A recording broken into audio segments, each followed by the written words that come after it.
Dalam kanvas pelayanan publik Indonesia, kata "honorer" menjadi sebuah kata yang sering kali memantik berbagai emosi, dari harapan hingga kekecewaan. Sebagai entitas yang telah lama menjadi bagian dari pelayanan pemerintah, tenaga honorer seringkali berada dalam bayang-bayang ketidakpastian.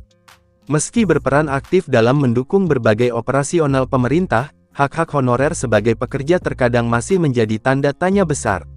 Namun, di tengah dinamika tahun ini, sebuah berita gembira yang telah lama dinantikan akhirnya menampakkan diri.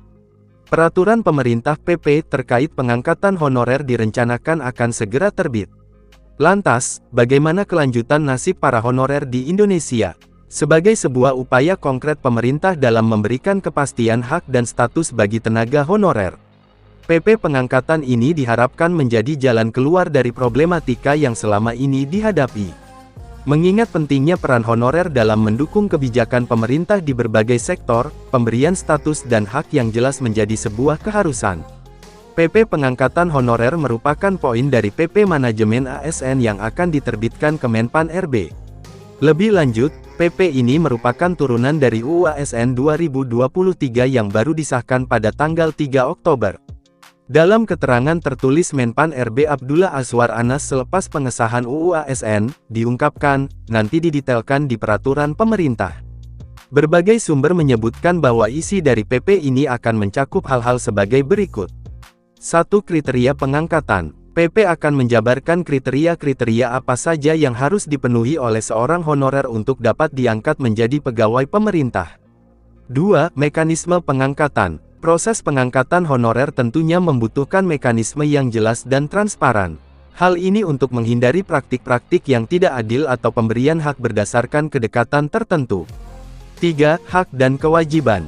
Dengan status yang baru, tentunya honorer yang diangkat akan mendapatkan serangkaian hak dan kewajiban yang harus pemerintah penuhi. Mulai dari hak gaji, tunjangan, hingga kewajiban dalam pelaksanaan tugas. 4. Peluang karir. Selain soal hak dan kewajiban, PP ini juga diharapkan menjelaskan bagaimana peluang karir bagi honorer yang telah diangkat. Dengan terbitnya PP ini, diharapkan tenaga honorer akan mendapatkan kepastian hukum dan status yang telah lama mereka nantikan. Namun tentu saja, ada beberapa hal yang harus menjadi perhatian. Seleksi. Meskipun PP telah terbit, bukan berarti semua honorer akan otomatis diangkat. Harus ada proses seleksi yang adil dan transparan untuk memastikan hanya honorer yang memenuhi kriteria yang dapat diangkat. Kesiapan pemerintah. Dalam mengimplementasikan PP ini, pemerintah harus benar-benar siap, baik dari segi anggaran, SDM, maupun infrastruktur. Respons masyarakat. Terbitnya PP ini tentunya akan mendapat respons beragam dari masyarakat, khususnya dari kalangan honorer itu sendiri. Oleh karena itu, komunikasi publik menjadi hal yang sangat penting agar informasi yang disampaikan tepat sasaran dan tidak menimbulkan kesalahpahaman.